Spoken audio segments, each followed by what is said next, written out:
जय श्री कृष्ण सभी को। मैं Balveer Agarwal Taurus education institute में आपका हार्दिक स्वागत करता हूं, अभिनंदन करता हूं। आज की जो हमारी वीडियो का विषय रहेगा वो है अकाउंटिंग टर्मिनोलॉजी, या फिर हम इसको बोल सकते हैं बेसिक अकाउंटिंग टर्म्स। हिंदी में लेखांकन के मूलभूत शब्द या फिर लेखांकन की शब्दावली। इसमें हम ये पढ़ेंगे कि जो लेखांकन होता है उसमें हम बहुत सारी ऐसी टर्म्स को यूज करते हैं, ऐसे शब्दों को यूज करते हैं जिनके बारे में हमें कई बार थोड़ा सा मिसअंडरस्टैंडिंग होती है, मतलब पता नहीं होता कि इसको कैसे ट्रीट करना है, इसको क्या कहते हैं। तो उन्हीं सबके बारे में हम यहाँ पे डिस्कस करेंगे। वैसे ये जो टर्मिनोलॉजी हैं, मतलब जो ये बेसिक टर्म्स हैं, ये लगभग 35-40 के आसपास हैं। तो एक वीडियो में अगर हम इनको कवर करेंगे तो काफ़ी लंबी वीडियो हो जाएगी, इसलिए हम इनको थोड़ी थोड़ी करके वीडियो में कवर करेंगे पार्ट्स वाइज। तो आज की इस वीडियो में हम केवल दो टर्मिनोलॉजी यानी कि दो बेसिक टर्म्स को कवर कर रहे हैं, जिसमें है बेसिक बिजनेस ट्रांजैक्शंस और दूसरी है इवेंट। तो इनको मैं अच्छी तरह से आपको एक्सप्लेन करता हूँ। आशा है आपको अच्छी तरह से समझ में आएगा, तो वीडियो को बिल्कुल भी स्किप मत कीजिएगा और आराम से इसको समझिएगा। चलिए शुरू करता हूँ वीडियो को। सबसे पहला मैंने बताया जो अकाउंटिंग टर्मिनोलॉजी होती है उसमें है बिजनेस ट्रांजैक्शन। तो हमें ये क्लियर होना चाहिए कि बिजनेस ट्रांजैक्शन होती क्या है, यानी कि एक ऐसी ट्रांजैक्शन या एक ऐसी इकोनॉमिक एक्टिविटी या एक ऐसी मौद्रिक क्रिया जिससे बिजनेस की फाइनेंशियल पोजीशन में चेंज आ जाए, यानी कि बिजनेस की जो वित्तीय स्थिति है उसमें अगर कोई बदलाव करे, कोई भी ऐसी इकोनॉमिक एक्टिविटी जो उसमें बदलाव कर दे बिजनेस की फाइनेंशियल एक्टिविटी में, वो एक्टिविटी, वो जो ट्रांजैक्शन होती है वो हमारी होती है बिजनेस ट्रांजैक्शंस। इसकी वजह से या तो हमारी एसेट्स बढ़ जाती हैं या घट जाती हैं।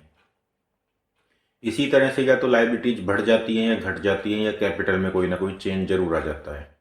जैसे एक एग्जाम्पल से मैं आपको समझाता हूँ।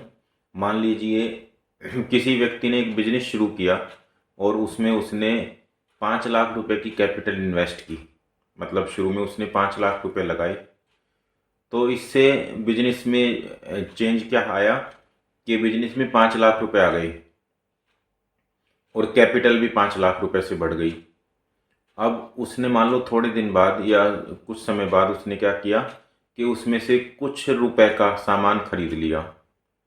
तो ऐसा होने से फिर एक मौद्रिक क्रिया हो गई, फिर एक इकोनॉमिक एक्टिविटी हो गई।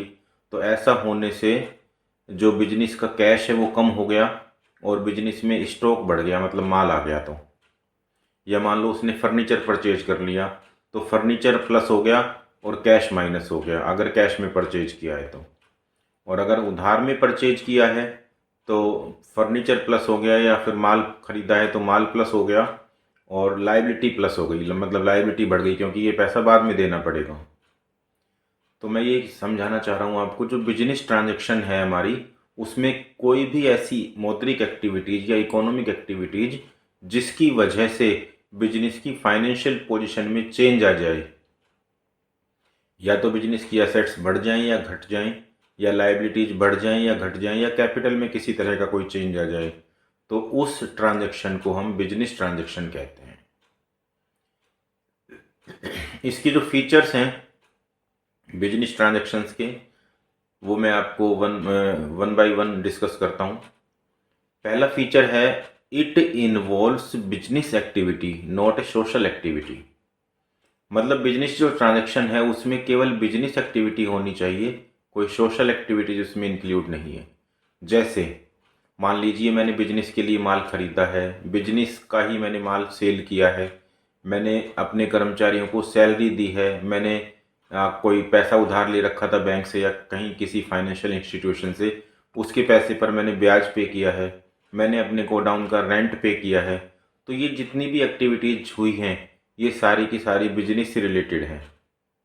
और इसके विपरीत यदि जैसे कोई बिजनेस का मालिक अपने फ्रेंड के लिए गिफ्ट परचेज कर ले, अपनी वाइफ के लिए गिफ्ट परचेज कर ले, अपनी सिस्टर के लिए, अपने ब्रदर के लिए कोई गिफ्ट परचेज कर ले, तो ये जो एक्टिविटी हुई वो बिजनेस एक्टिविटी नहीं है, ये सोशल एक्टिविटीज़ हैं। तो बिजनेस में जो बिजनेस ट्रांजैक्शन होगी उसमें केवल बिजनेस एक्टिविटीज़ को ही इन्वॉल्व किया जाता है, सोशल एक्टिविटीज़ को इन्वॉल्व नहीं किया जाता। ये इसकी पहली विशेषता है या पहला फीचर्स है इसका।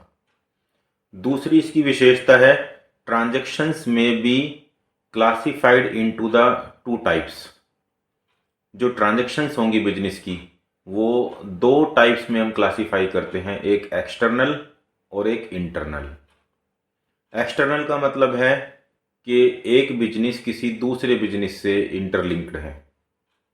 जैसे मान लीजिए मैं अपने बिजनेस के लिए सामान खरीदता हूँ, गुड्स खरीदता हूँ या कोई एसेट्स परचेज करता हूँ, फर्नीचर खरीदता हूँ, इसका मतलब कोई ना कोई दूसरा बिजनेस इसको सेल भी कर रहा है।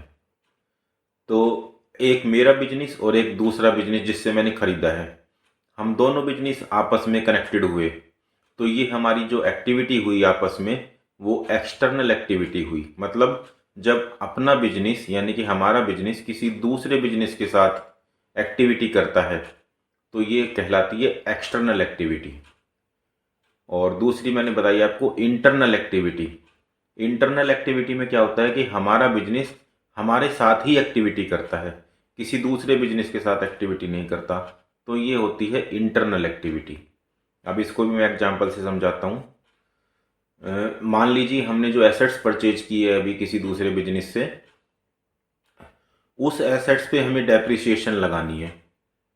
तो डेप्रिसिएशन हम जब लगाएंगे तो ये हमारी इंटरनल एक्टिविटी हुई, हम किसी दूसरे बिजनेस से कनेक्टेड नहीं हुए। हमारी जो ये वाली ट्रांजैक्शन हुई, डेप्रिसिएशन लगाने की जो ट्रांजैक्शन हुई, वो हमारी इंटरनल ट्रांजैक्शन हुई। तो ट्रांजैक्शन को मैंने बताया कि टू टाइप्स में हम डिवाइड करते हैं, एक एक्सटर्नल में और एक इंटरनल में। मतलब किसी दूसरे बिजनेस के साथ जब हमारी ट्रांजैक्शन हो रही है तो वो एक्सटर्नल ट्रांजैक्शन है, और जब हमारी ट्रांजैक्शन हमारे ही बिजनेस के साथ हो रही है तो वो इंटरनल ट्रांजैक्शन है।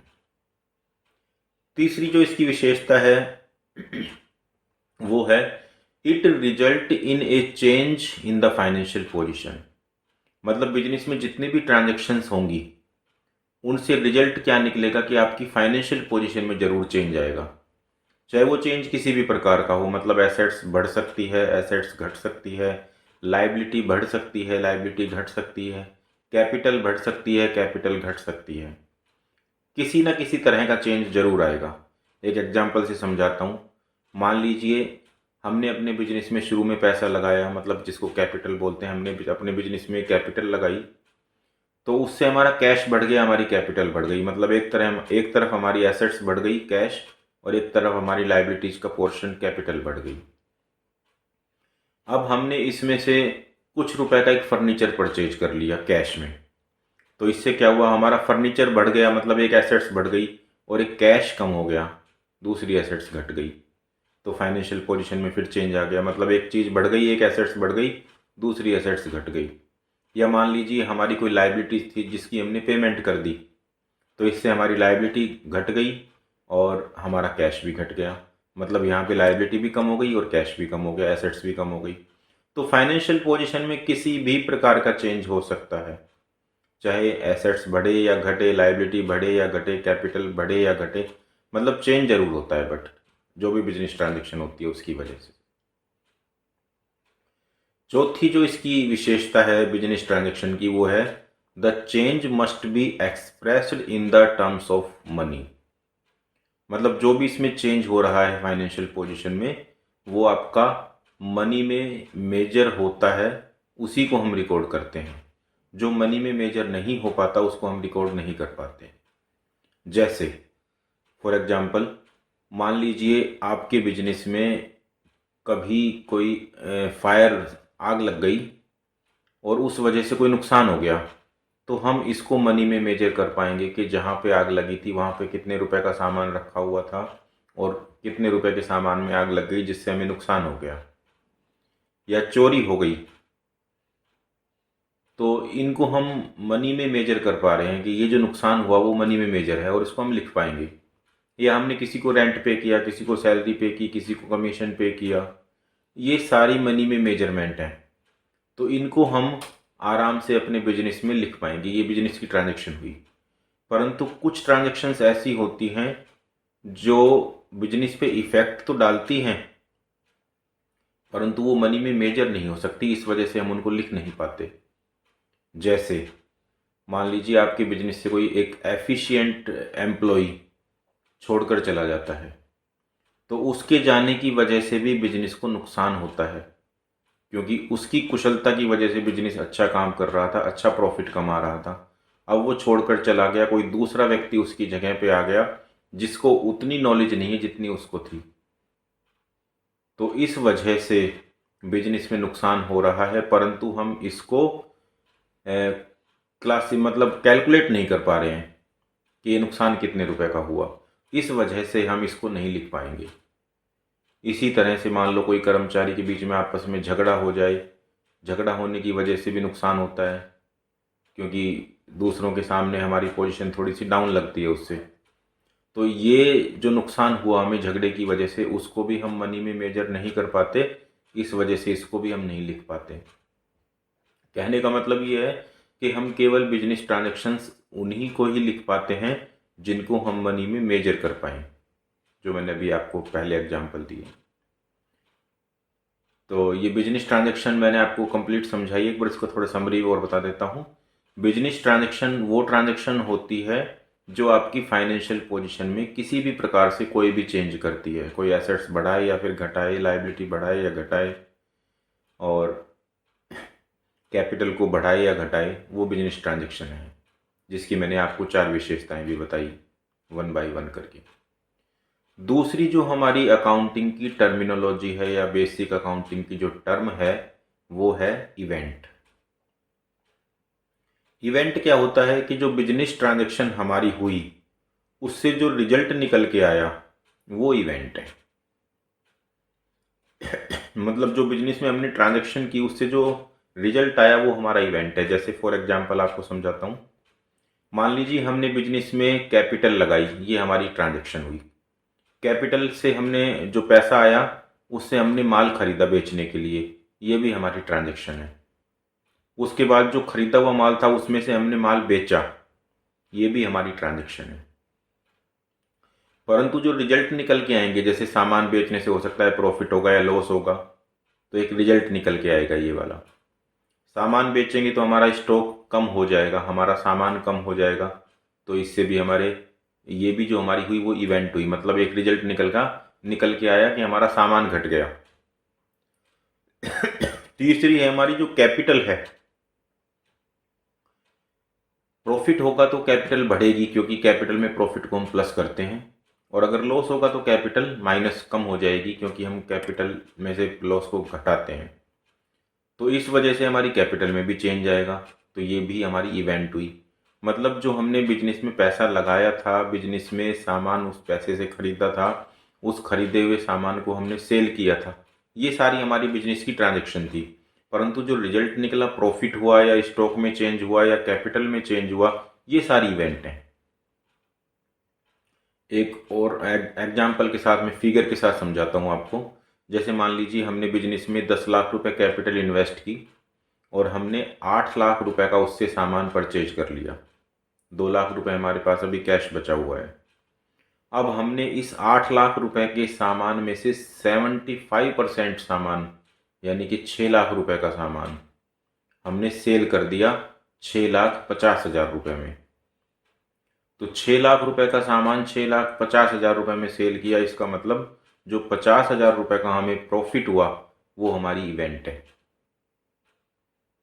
हमारा स्टॉक जो कि हमने 8 लाख रुपए का परचेज किया था शुरू में, उसमें से 6 लाख रुपए का स्टॉक हमने 6.5 लाख में जो बेचा है, तो 6 लाख रुपए का हमारा कॉस्ट वाला स्टॉक कम हो गया। अब हमारे पास स्टॉक की जो वैल्यू रह गई वो केवल 2 लाख रुपए रह गई, 8 लाख माइनस 6 लाख, ये हमारी इवेंट है। और जो हमारी कैपिटल शुरू में 10 लाख रुपए लगाई थी हमने, उसमें 50,000 रुपए का जब प्रॉफिट बढ़ गया तो वो कैपिटल हो गई अब 10,50,000 रुपए, ये भी हमारी इवेंट है। तो मुझे आशा है कि आपको ये सारी बातें अच्छी तरह से समझ आ गई होगी। फिर भी यदि आपको लगता है कि मुझे कोई बात पे, कोई किसी पॉइंट पे मुझे डाउट है, तो मैं आपका ज़रूर वो डाउट दूर करना चाहूँगा। आप कमेंट बॉक्स में लिखकर मुझसे पूछ सकते हैं। और जो अभी बाकी की हमारी बेसिक टर्म्स बच गई हैं अकाउंटिंग की, जैसा मैंने अभी आपको डिस्कस किया कि हमारे पास अकाउंटिंग में लगभग 35 से 40 टर्म हैं, जिसमें से मैंने आपको 2 अच्छी तरह से अभी एक्सप्लेन की हैं। तो बाकी की जो बच गई हैं वो हम नेक्स्ट वीडियो में कवर करेंगे। मिलता हूँ बहुत जल्द आपसे अगली वीडियो में, तब तक के लिए जय श्री कृष्णा। हाँ, अगर आपको वीडियो अच्छी लगी हो तो आप इसको लाइक ज़रूर कीजिएगा और अपने दोस्तों में, अपने फ्रेंड्स में इसको शेयर भी ज़रूर कीजिएगा। मिलता हूँ बहुत जल्द अगली वीडियो में, तब तक के लिए जय श्री कृष्णा, जय श्री कृष्णा। टॉरस एजुकेशन संस्थान से संबंधित और अधिक जानकारी के लिए आप हमसे संपर्क कर सकते हैं। धन्यवाद। You can contact us for more information related to Taurus education institute. Thank you.